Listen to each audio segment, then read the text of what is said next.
Bonjour, chers amis, à cette émission de Foi et Télévision chrétienne. Nous sommes déjà au dernier partie de l'enseignement de l'abbé Apollinaire. Depuis déjà 5 semaines, il nous présente une personne bien spéciale, une personne près de nous. Accueillons, si vous voulez bien, chaleureusement, l'abbé Apollinaire qui nous présente son enseignement « Voici ta mère ». Bonjour tout le monde. Nous voici encore une fois pour continuer notre enseignement, notre catéchèse sur Marie, qui nous est présentée par son Fils Jésus, notre Seigneur, en nous disant « Voici ta mère ». Dans notre dernière fois, on parlait de comment Marie est présente de façon spéciale dans les 3 moments importants de l'histoire de notre salut, à savoir l'incarnation, le mystère pascal et puis la Pentecôte.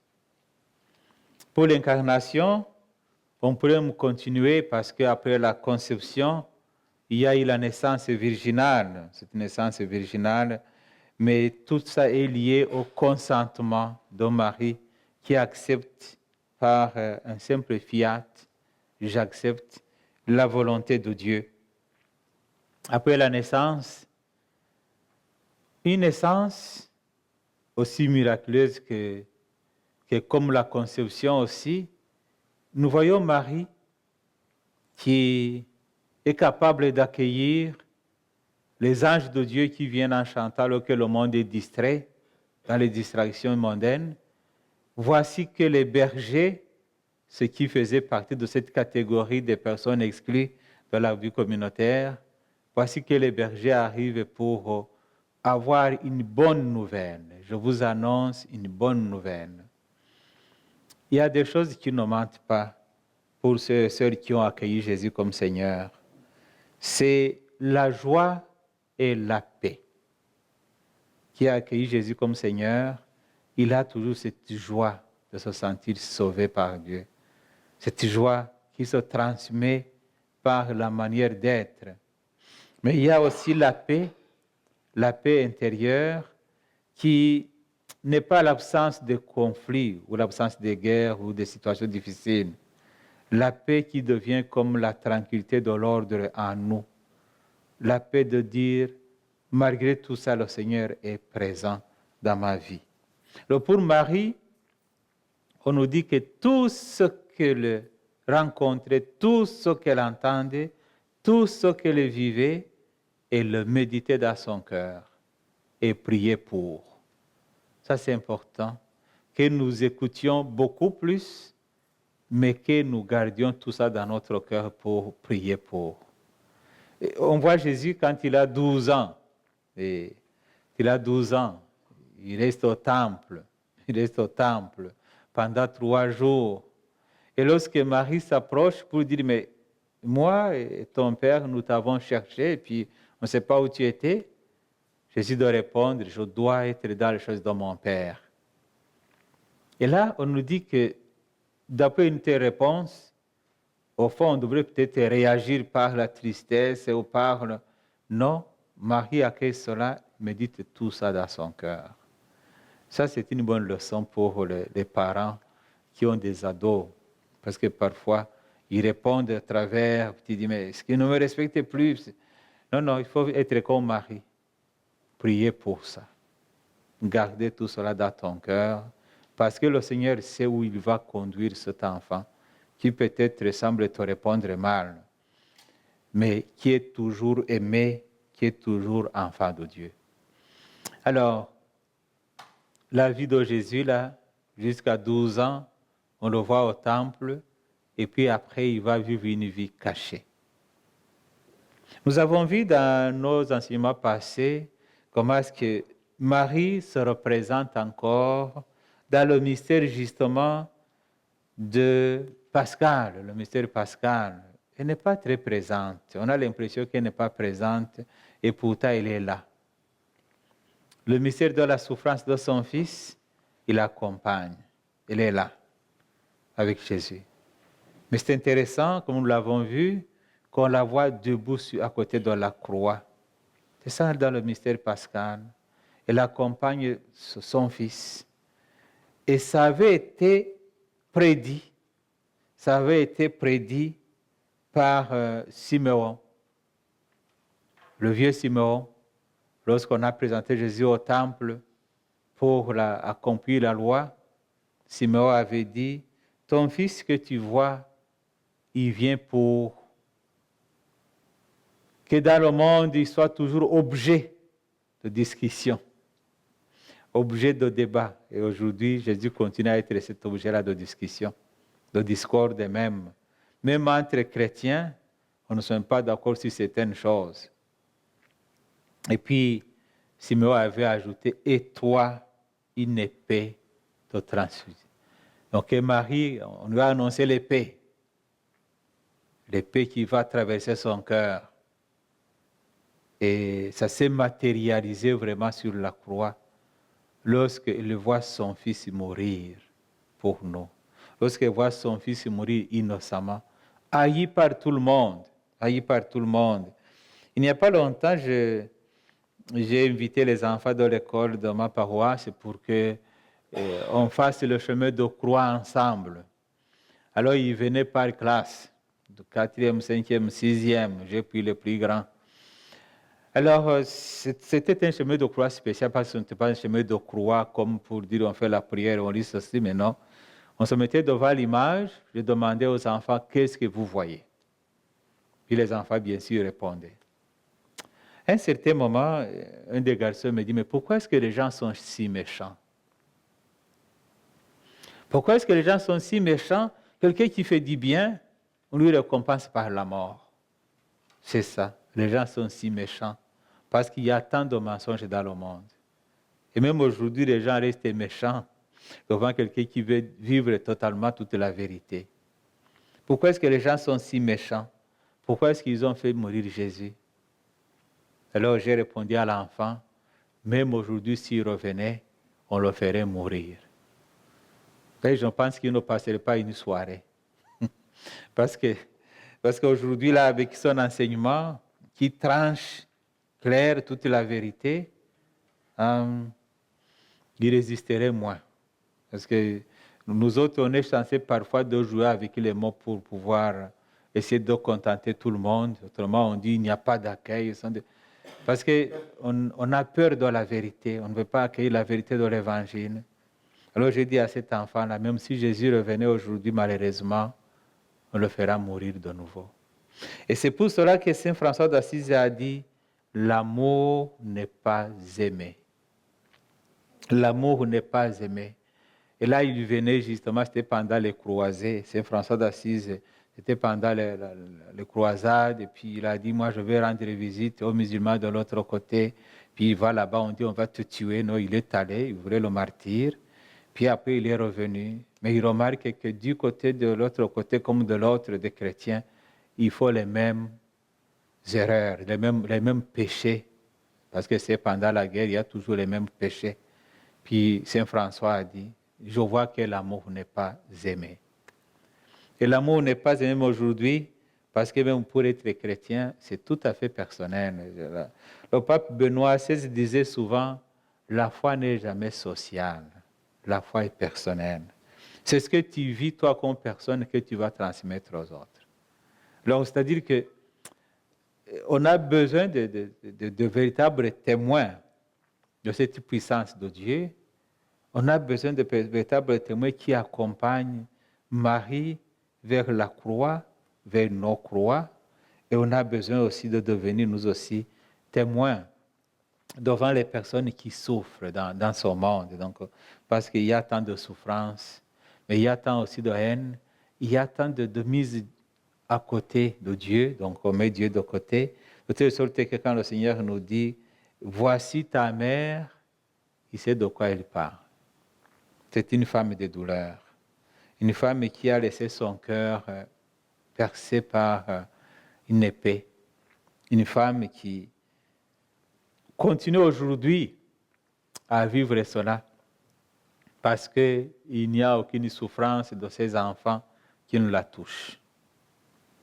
que ce soit les souffrances liées au péché que nous commettons ou à leurs conséquences, que ce soit les souffrances qui viennent d'autres personnes, tout ça, ça touche Marie comme mère.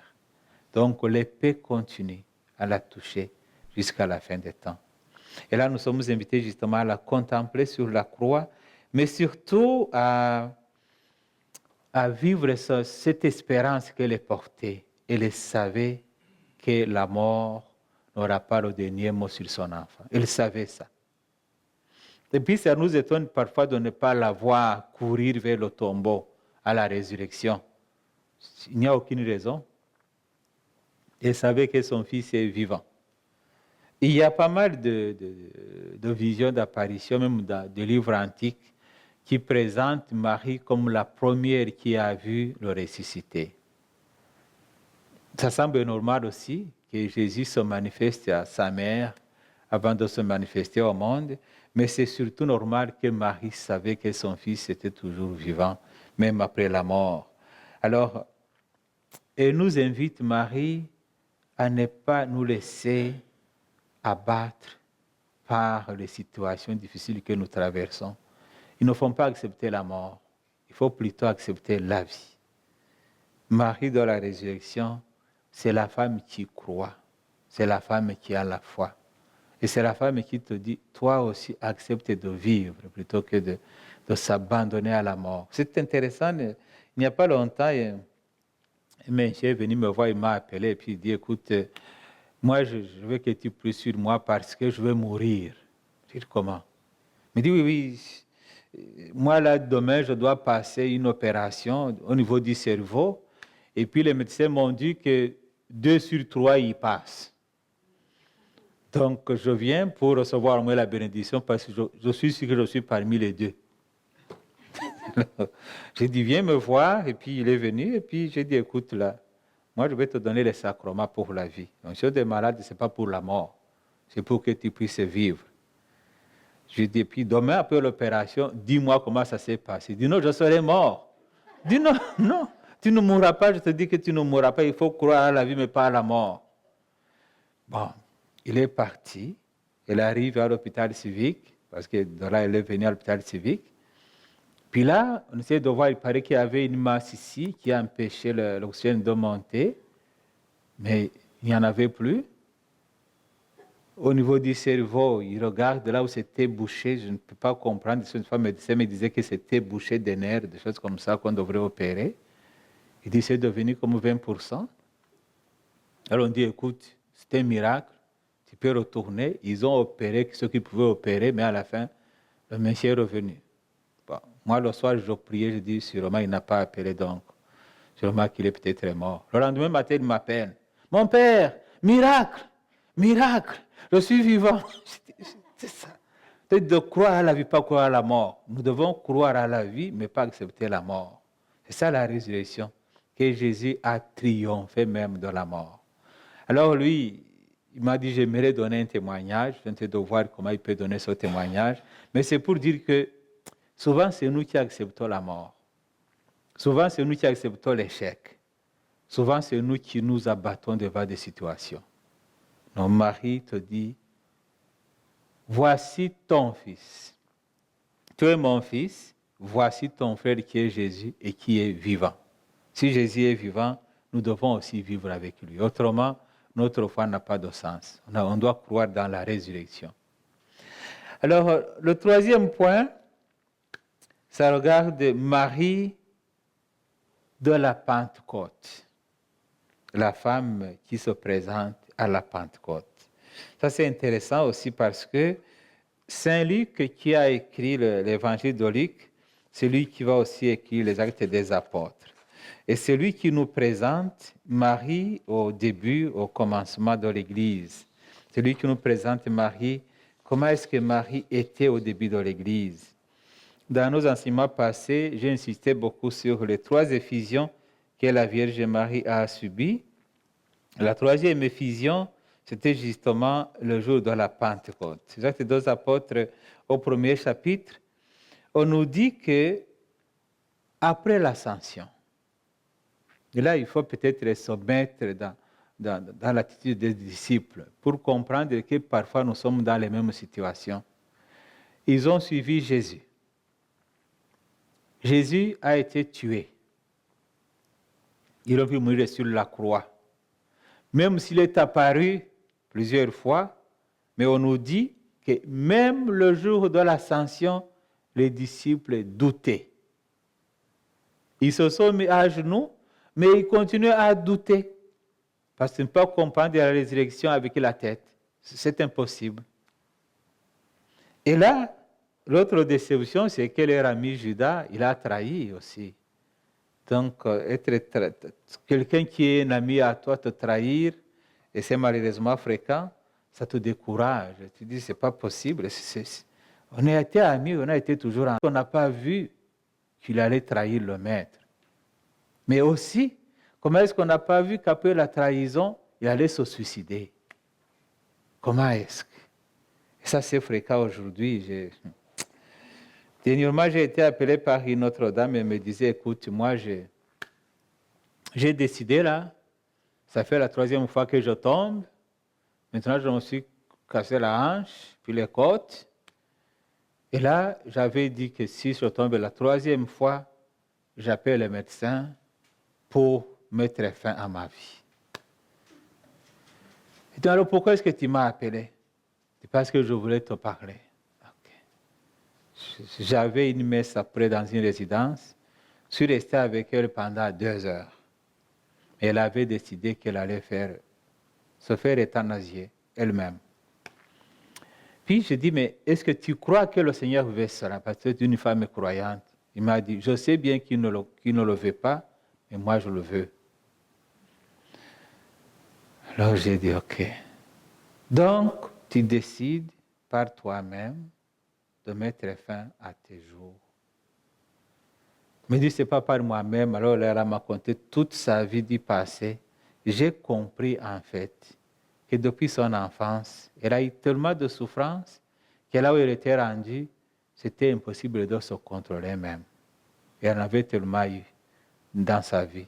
Parce que souvent, nous condamnons l'acte d'une personne, mais on ne sait pas découvrir que souvent, ceux qui se suicident, c'est à cause de la société, c'est à cause de nous autres. Donc la société joue un rôle important, parce que quand tu subis toujours des abandons, à un certain moment, tu te dis, je dois être méchant ou mauvais. Je ne mérite pas l'amour. Alors, Judas, il était dans cette situation, il a dit, mais j'ai livré mon maître, je dois être un déchet de la société. Et puis il a fini par justement se suicider. Alors les apôtres avaient ce combat, ils disaient, mais là, nous avons suivi un Seigneur qui est mort sur la croix. Là, tout le monde nous traque. Là, notre ami aussi s'est suicidé, c'est lui qui l'a trahi. Qu'est-ce qu'on fait? On nous dit qu'ils sont allés dans la chambre haute par crainte des Juifs. Ce n'est pas parce qu'ils allaient prier, c'est parce qu'ils avaient peur de la mort. Mais le Saint-Esprit te trouve là aussi. Même dans la crainte, dans la peur, te trouve là aussi. Heureusement que ces apôtres étaient avec Marie, la mère de Dieu. Là, nous avons 2 familles. Nous avons la famille spirituelle de Jésus, donc les apôtres, les disciples qu'il a choisis. On a une famille spirituelle, et puis on a une famille biologique de Jésus. Et comme vous le voyez, lorsque Jésus a commencé sa mission, il est sorti de sa famille biologique. Donc, ils sont comme 2 familles parallèles. Ils ne savent qui est la famille biologique de Jésus, qui est la famille spirituelle. Et là, le Saint-Esprit s'arrange pour qu'ils se retrouvent ensemble au Cénacle. On dit qu'ils étaient comme 120 ensemble. Marie était là, sa famille biologique aussi.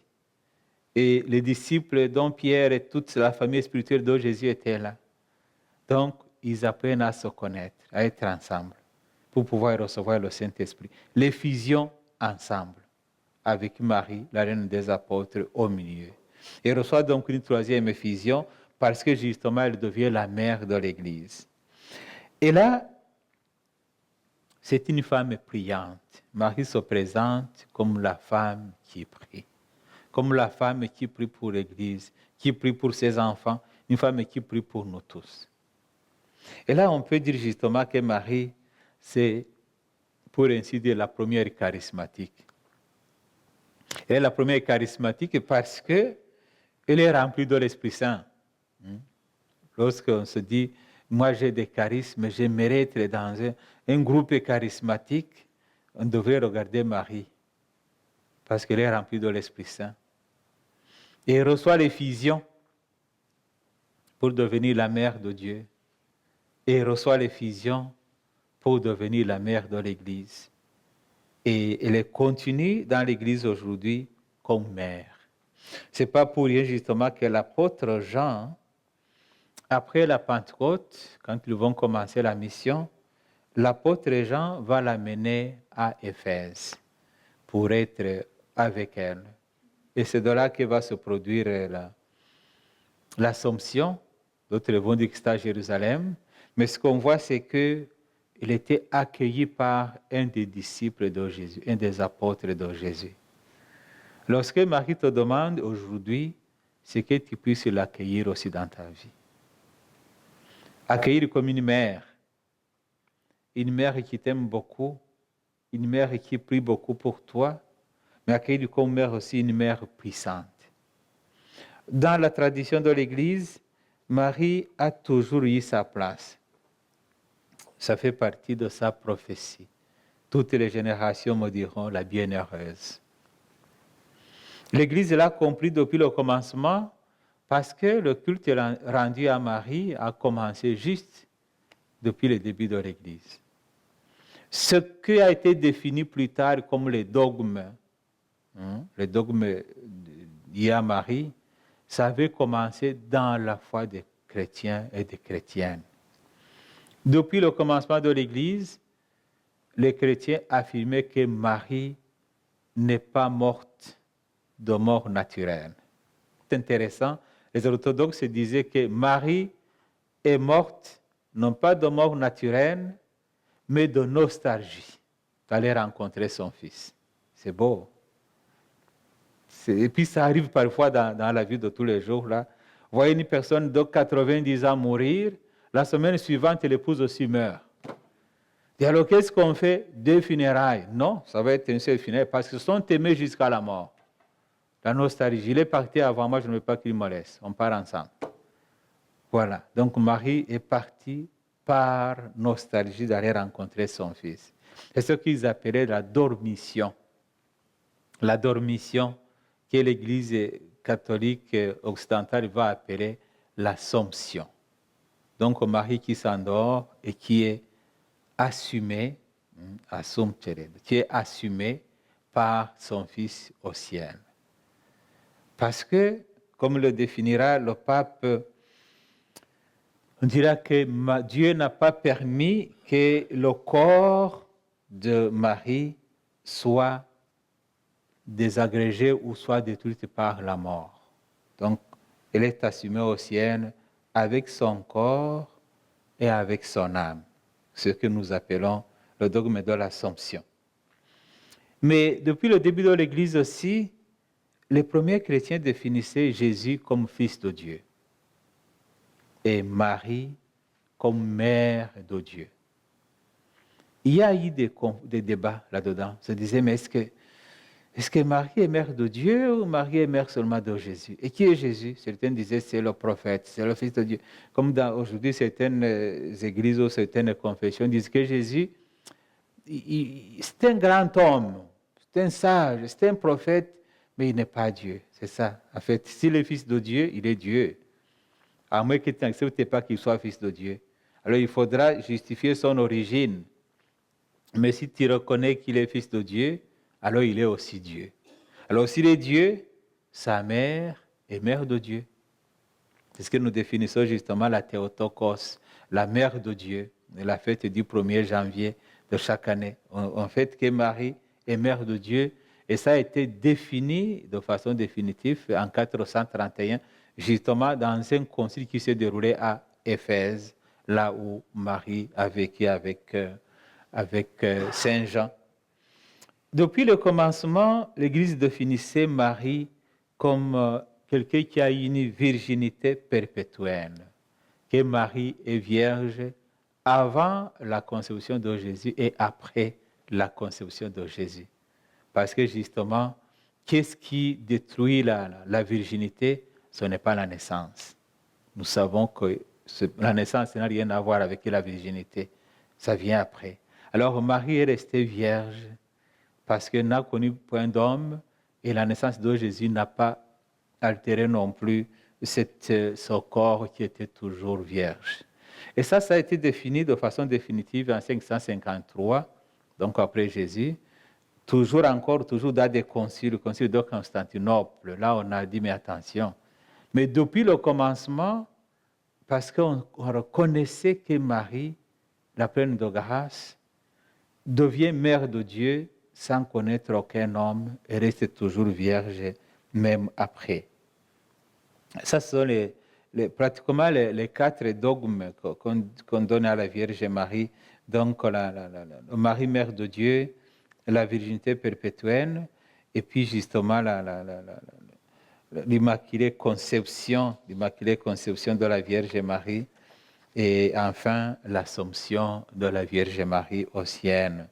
Alors lorsque nous fêtons Marie, nous rappelons justement que c'est une femme exceptionnelle, mais nous savons qu'elle n'est pas loin de nous. Ça c'est important, découvrir que Marie est toujours proche de ses enfants, parce que nous l'avons reçue sur la croix. Dans les moments difficiles, son Fils nous l'a donné pour être notre mère à tous. Alors, au cours de ce mois de mai, comme toute l'année, vous savez que chaque mois, il y a toujours des fêtes de Marie. Alors, avoir le temps de dire, je vais solenniser chaque fête de Marie, c'est une façon aussi de manifester cette dévotion et surtout de transmettre cette bonne dévotion à nos enfants, à nos petits-enfants, parce qu'il faut que toutes les générations, y compris la génération de nos petits-enfants, disent que Marie est la bienheureuse. Et que le Seigneur vous bénisse. Amen.